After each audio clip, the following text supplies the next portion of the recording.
Jolly old St. Nicholas is not an imaginary person. He was an actual Christian bishop in Asia Minor, modern-day Turkey, during the late 3rd, early 4th century CE. He suffered under the final persecution of Christians in the Roman Empire and was the bishop of Myra during the first major council of the church in 325.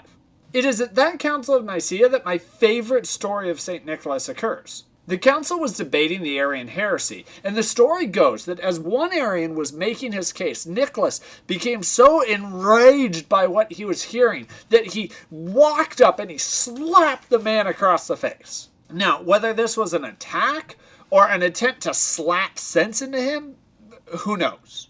But any violence in the presence of the emperor was a no-go, and Nicholas had his symbols of office removed as punishment for it.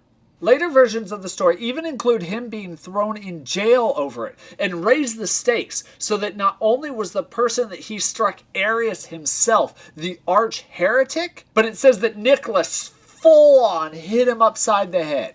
I love this story, not just because it is hilarious to think of our modern holy jolly Santa just smacking down a heretic in the middle of 300 other bishops, but because it is also a great example of how different traditions decide what is authoritative or not.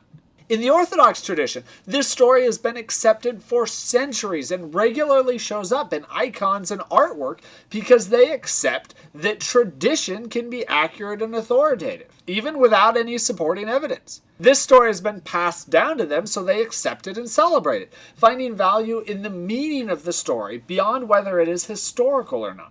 In Protestantism, on the other hand, we are more skeptical of tradition and we need sources. Which is a problem, because there are almost no sources for Nicholas's life in general. The earliest surviving account of his life that we have is from hundreds of years after his death. And the earliest source for this story in particular is from the Middle Ages. Now, this isn't particularly troubling, however, because books were copied time and time again, and information from one old book would often find its way into a new one without any citation. This story could be centuries older, and we have simply lost the original versions. But without verification, the entire story could also be made up.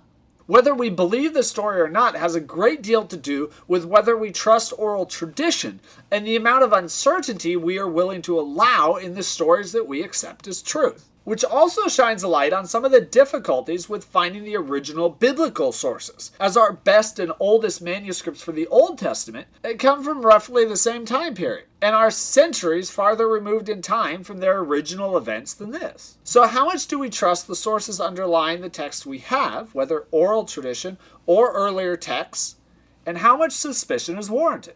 In the case of St. Nick being a heretic, there is reason to believe that Bishop Nicholas was at the Great Council of Nicaea. All of the bishops were summoned, which would certainly have included him. Indeed, he is mentioned on some, if not all, of the attendance rolls, and if he really did slap somebody, his removal from the council might explain his absence from those other attendance rolls as well. Likewise, I find it strange that anyone would make up a negative story about the man and include it in their otherwise praise-filled account of his life. Yes, we are lacking strong textual evidence, but I find it likely that the story was passed on within the Orthodox tradition long before the earliest surviving references of it that we have.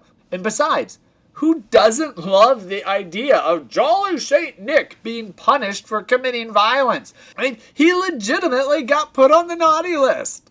The beauty of this story allows for our enjoyment, if not for certainty or even belief.